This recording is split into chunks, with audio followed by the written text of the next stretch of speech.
I'm mic'd up. So thank you. Thanks very much. Nice to see you folks this afternoon. As Marcy said, my name is Scot Spencer, and I'm with the Annie Casey Foundation in Baltimore. And this is going to be a little different type of a presentation. As Lynn mentioned, we're going to talk a little bit about equity and some of the issues. I'm going to start out, the first slide, just in case you like to tweet. As people like to do. There's my Twitter address and my email address, because I didn't bring too many cards, so you can start with that. This is my favorite editorial cartoon. Has anybody ever seen this? So this is a Tom Towles cartoon from 1998. It's called The Plan. And in The Plan, this is what I call sort of the brief history of development American style. It starts out talking about how, cities are the crown jewels of civilization and basically was populated by white people. But then things started to happen and minorities started to move in, and all of a sudden the white people moved out. They moved to the suburbs, they felt it was better. They moved to the outer ring suburbs, they felt that was better. Minorities kept on following them out there, and then all of a sudden, they moved back to the cities, because cities it was cheap to buy, and basically the entire movement worked, and they say, well, that's the plan. The plan worked, right? So the entire thing is wrapped up. If you haven't, it may look very simple on a piece of paper, but this plan is wrapped up in decades of federal policy. And we need to be paying attention to the decades of federal policy if we're going to try to unwrap and change the way we actually think about design and make our communities more inclusive in the future. Because while this may say the plan worked, this is the reality. The reality of the plan is that in the cities and communities that we have in the United States, and the shot on the left is a shot of East Baltimore. It is, if you actually take the train from Penn Station and are heading north, you look out the window to the right, and that is part of the neighborhood that you would see. It is literally blocks from the Johns Hopkins Hospital campus. Johns Hopkins is the largest private employer in the state of Maryland. It is probably one of the wealthiest institutions. It is the #1 recipient of the National Institutes for Health dollars in the United States. But lapping at the edges of Johns Hopkins is a neighborhood that looks like this, that has been rotting and decaying for the past 40 years because of a set of federal policies and state-level policies that have basically disintegrated the neighborhood. And so what we had last year was sort of a response to that. If you paid any attention to what happened after the death of Freddie Gray, there was this thing that we called the uprising in Baltimore. And what people normally saw, or what people thought they saw, and I had a different slide at one point that had a CNN slide, because CNN was like our friend around this.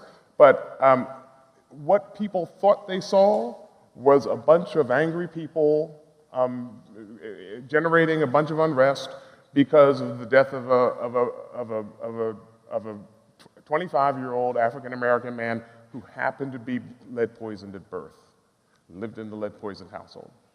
What the reality was, though, was that if you had any familiarity with the Kerner Commission report from 1968, it actually talked about the United States becoming a society, a bifurcated society, two separate and unequal societies, one black and one white. And that came after the riots of 1967. And as a result of those riots, we talked about doing lots of change in our neighborhoods. 45 years later, nothing had happened. So nothing happened, and I think people got a little bothered and annoyed by the fact that there had been no progress in the communities that they've been living in, and that they had watched everything else happen to and around them. So that was really what happened. So the plan didn't actually work the way we thought it was going to work. If you wanted to sort of take a look back at, again, what were some of the root causes of it, a bunch of systems failed. In 1954, when Brown versus Board of Education became law, Baltimore had the best public school system in the state of Maryland. Baltimore now has the worst public school system in the state of Maryland. We have the highest property tax rate in the state. As I mentioned about Freddie Gray at 25 years old, he was a lead-poisoned kid. We have the highest proportion of kids, even though it is dramatically lower than it had been in the past, we have the highest proportion of children with elevated levels of lead in their blood, which means that they are then more likely to be,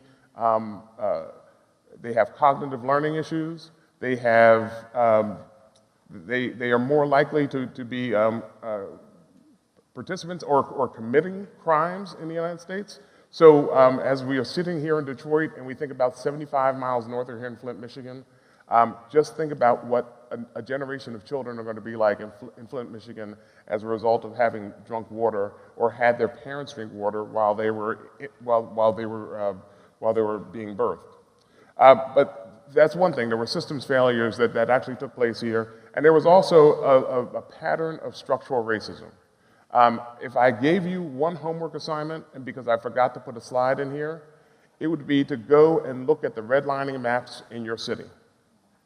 Baltimore's redlining maps, the Federal Home Loan Corporation in 1937 went out and basically redlined cities all over the United States. If you go back and you take a look at those redlining maps, and then you go to one of your other local data sources and you take a look at life expectancies in your neighborhood, educational rates in your neighborhood, unemployment rates in your neighborhood, racial disparities in your neighborhood, and you lay those two data sets on top of each other, you will see the impacts of structural racism. Now, we've had a great conversation in the United States this week about racists and racism. These are not the same conversations. One person, we may be talking about a person who is a racist, but what we were talking about here are systems of policies and laws that have been created that have had long shadows of impact on communities, and we're now in the position to actually try to do something about it.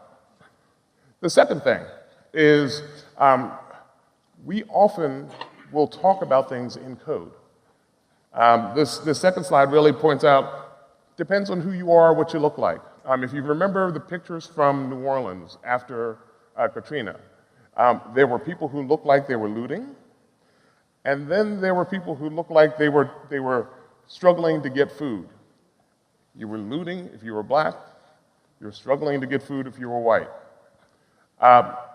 We use code language to cover up a lot of the issues in our society, and it's just something that I just wanted to make sure that we're raising up and that we're having the conversation about if we're going to really have an honest conversation about what it's going to take for us to make sure that our communities and the work that we do in our communities is inclusive of all folks that we care about.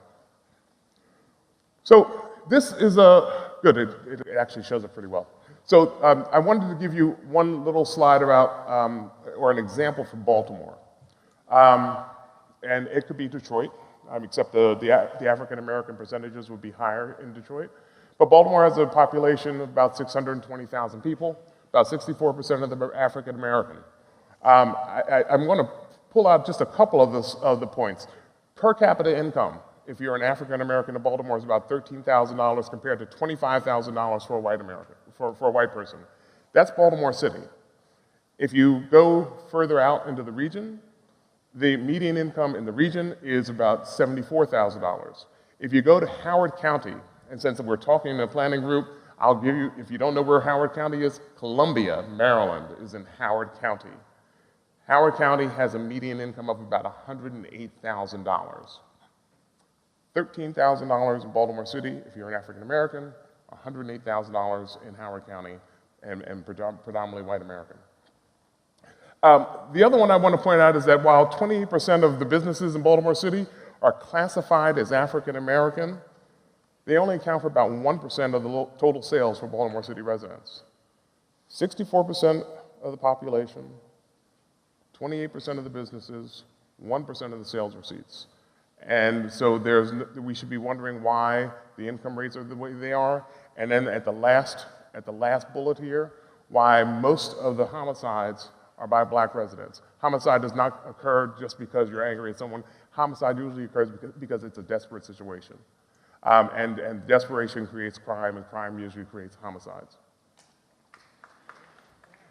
So, while those numbers are bad, if you're young and By the year 2020, about 70 million people will be between the ages of 18 and 24 in the United States. This is a slide that points out the unemployment rate as of April of this year for people between the ages of 18 and 34. While the unemployment rate nationally was about 5% back then, the unemployment rate for all 18 to 34-year-olds was around 6.8%, but if you're an African-American male, it was around 11.4%. Again, just roll back to the slide, roll back to the slide, roll back to the slide, roll back to the homework assignment around the Federal Home Loan Corporation and structural racism, and I think you may start to see a pattern of what has been occurring in our neighborhoods that is really creating the challenge here. So, that was the bad news. That was the hard news part. What are we going to do to try to change that situation? Because I didn't want to leave you just like, pressed on a Friday afternoon, going to happy hour, saying, oh, what are we going to do? I will be going to happy hour saying, what are we going to do? So, the first thing I want to point out, and depending on your role in whatever line of work you're in, there's probably something you can do. I mean, I really appreciated Tony's comment, about challenging you to go back and do something. But if you have the power of the pocketbook, and there were a lot more people in here, but by the look of this audience, there are a lot of white men in here who probably have a lot more authority around things, then we should be exercising that authority if we're really, really honest and sincere about trying to change the conditions and the opportunities in our neighborhood. And I'll show you why at the end, why it matters at the end, to try to do something. So, for several years now, we've been working on an effort to promote economic inclusion. The entire sustainability movement talks about buy local, go to farmers markets. Because if you go to a farmer's market and you buy local groceries, it's going to be a great thing. What about if you hire local? What about if you contract local? What about if what about if you do those things? What if you procure goods and services locally? The odds are, and the data actually proves it, that local hiring promotes more community safety. It promotes greater neighborhood stability. It promotes greater economic opportunity in households. And by that very nature, in certain ways, it actually can lead to decreases in crime. For several years now, the Annie Casey Foundation has been working in this neighborhood in East Baltimore. We came about the work of economic inclusion because the neighbors demanded it. In too many instances, they had seen before where hundreds of millions of dollars were being spent in their neighborhoods, and everyone who came on the job site didn't look like them. They couldn't get on the job site. They couldn't get an OSHA certificate. They couldn't get into the union. And so what we actually worked with was contracting with the developers with a requirement that new hires would have to come from the neighborhood, from the community. So we actually worked to build and construct a neighborhood employment pipeline, which meant that you had to have a bunch of other systems that were working in place to actually make it work. I don't have a slide with the numbers here, but I can tell you that based on that effort, we have actually exceeded most of our goals, and we've had to ratchet up the goals over the years. Where we started out at a 28% rate, we're now at a 33% rate for local hiring, local contracting, local employment. The one area that we're really shy on, and it's probably also evident by the crowd, it's hard to find women businesses, women-owned businesses. But that's a number that we need to work on.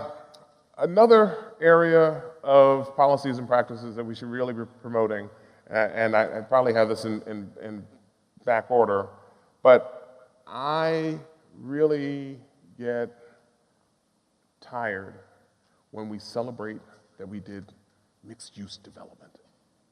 We did mixed-use development.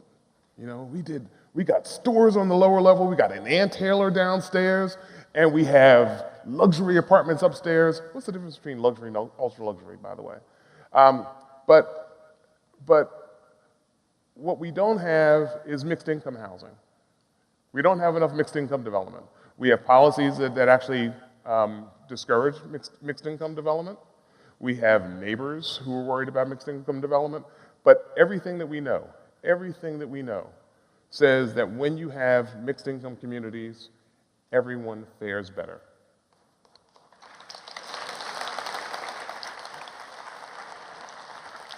Kids do better in school.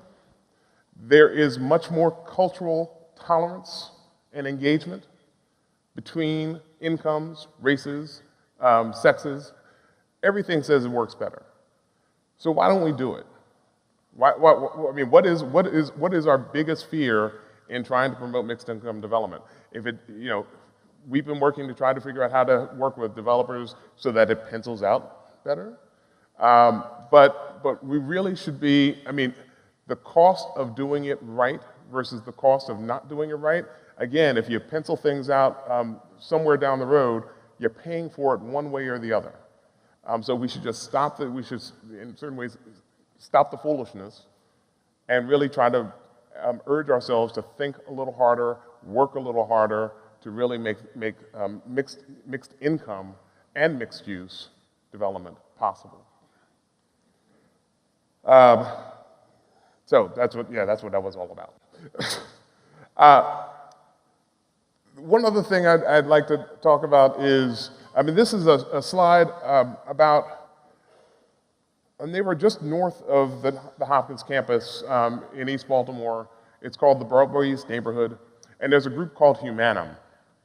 Humanum actually works with disadvantaged and also people with different types of disabilities and really tries to get them employed in jobs.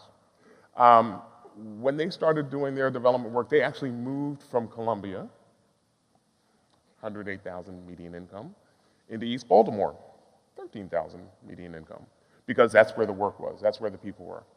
They renovated this gorgeous Bavarian-style brewery called the American Brewery. They have their headquarters there. The first thing they determined they needed was they needed security. One of the people that they actually worked with had been a formerly incarcerated person, but he had a job through Johns Hopkins, but he actually wanted to, they talked to him about, we're gonna start a security company. And he said, oh, that's a great idea. And they said, well, we'd like to hire you to work for the security company. He goes, well, that's not what I was thinking. I was thinking about owning the security company. So they actually worked with him to create his security business. That takes a little bit more work. It takes a little bit of, it takes a change in the way you do business. It may take the change in the way you do your accounts payable because of cash flow issues. But what they've been able to do over the course of the years has to start one business, started a couple of social enterprises. This one is a deconstruction business. We actually did a small investment in this deconstruction project with a group because they were working with a bunch of people who were coming out of prison. I think we invested $20,000 in the demonstration. 9 people got hired, 6 of them stayed on. As a result of that, this deconstruction business has grown into details, and they are actually doing the deconstruction for just about every historic project that's going on in Baltimore, and it's grown by leaps and bounds. There's another social venture called City Seeds, which is really working to promote food businesses. And actually, our foundation is actually going to be contracting with City Seeds to provide the food for the foundation once we have renovation work done in our building. But that's another story. But the idea of businesses of the people, by the people, and for the people. Again, there is ample data that says, particularly when you're trying to identify, when you're trying to work with harder to serve populations, African American businesses are more likely to hire African Americans. African American businesses are probably more likely to take a risk on someone who has had a record. And people who have records, who get jobs, the recidivism rate is known to reduce by about 40 to 60%. So these are solvable problems, but they just take a little bit of ingenuity and a little bit of work. So, I thought I'd give you a design slide, right? This is work that is being done by the Reinvestment Fund out of Philadelphia. It's actually the Reinvestment Fund Development Partners. TRF was working with a group called BUILD, Baltimoreans United in Leadership Development. They're an Industrial Areas Foundation affiliate. The Industrial Areas Foundation is a faith-based movement, community organizing movement. And we did an investment in BUILD several years ago because the residents were tired of the deterioration of their neighborhood. This stretch of houses actually sits on Broadway in East Baltimore. That little green strip is part of the green links of the Olmsted design. So, like, why would these houses be abandoned? Why would they be vacant? You know, it's like, it's a greensward, it goes to parks, you know, it goes all over the place. But over the years, you know, the neighborhood, because of things we talked about earlier, the fallen into decline, the Reinvestment Fund worked with the residents, and there are probably like a couple of stories with this, but they worked with the residents where they empowered the residents with handheld devices to actually go and survey their own neighborhood to make a determination about which houses should stay and which houses should go. I have another story where there's a dollar amount that I can actually put to it, where someone invested $100,000 to hire a professional group to do a planning effort in East Baltimore. The residents went and they took the same maps and they did the same survey, and they came back, and just like that redlining map, they laid it on top of what the professionals had done, and they came up with the same result. Do not doubt the power and the intelligence of community to be a part of the change. So, this is the house. This is the block of Broadway before. This is the block of Broadway after. One of those houses, at least one of those houses, is affordable. Can you tell which one? I don't know which one it is. What the Reinvestment Fund did was actually, in certain cases, they used historic tax credits, and those houses were then sold at market rate. In other areas, they took low-income housing tax credits. They did a different type of design for the houses to make them more competitive in the real estate market, and they just mixed the community together. That's a mixed-income neighborhood that's starting to come up, right? And it's all it took was a little creativity, a little thought, and a little partnership, because that's what the neighborhood wanted.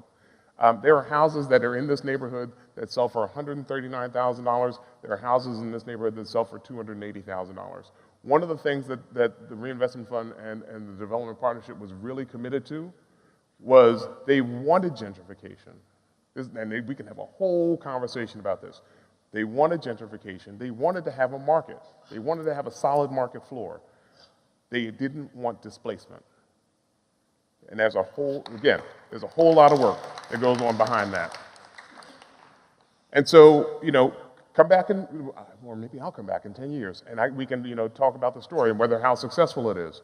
But at the outset, the vision in setting up the design was gentrification without displacement. Gentrification does not have to be a four-letter word. You just have to think about how you're going to do it differently. So I've already said it once, but I'll say it again and again. Hashtag community voice matters. Too often the community is engaged at a point in the project where their suspicion is justified.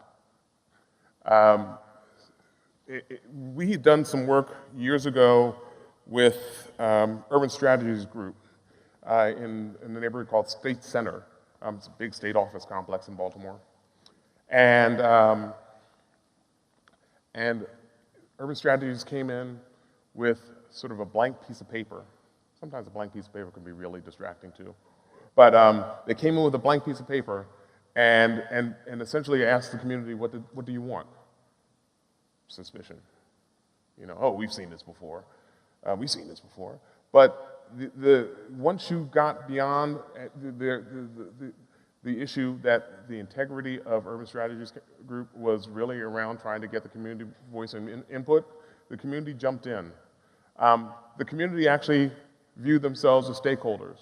And once the community sees themselves as stakeholders, they are much more willing to defend the project. They are much more willing to stand up with you if you're a developer, you if you're the planner. They are much more willing to be there to basically stave off and help stave off any associated costs of litigation, bad press, you know, all that stuff that you don't like. But you have to get them involved early, and you have to get them involved right at the outset. And then it is really about expanding, you know, overall is really about expanding access to opportunity across the board. You know, I cannot say it enough that growing businesses, growing community engagement, ensuring that young people are at the table. There was a resident from East Baltimore. Her name was Lucille Gorham. She was like, you know, one of the mothers of the neighborhood. And one of the things that she impressed upon me 22 years ago when I first moved to Baltimore is that, you know, she was probably in her 50s then. But she's like, we're doing this planning stuff, and the stuff's not going to happen for 20 years. We got to involve the youth because I'm not going to be here, and it's up to them. You know, they have to be involved for them to be able to buy into it. So get the youth involved, get them involved early, and if you have the opportunity, actually hire them. So if it doesn't matter because it's the right thing to do, you know, if you don't care about all this equity stuff, you don't care, you know, about, you know, whether it's black, white, and brown getting together, here's the reason. Here's another reason that it could matter to you. If it doesn't matter because of black, white, and brown, do it because it's green, right? And I don't mean environmentally green. The results that occur by, and this is done by an economist in Baltimore, looking at what would happen if you were able to increase the wealth of people in the city by 20%, to move them from that $13,000 income level up into a more stable middle class. So, total income of black households would increase by 48%. Sales tax collections up 103 to 111 million dollars. Property taxes up by $201 million. But if that doesn't matter, the estimated savings will realize the city's budget that is devoted to justice, public safety, and health costs could be reduced by $500 million. You can do a whole lot of paint striping with $500 million. So if it doesn't matter for any other reason, you know, if you can't justify it for any other reason, if you can't think outside of the box for any other reason, it costs less to do the right thing the right way the first time than paying for the deep end costs at the end. Thank you.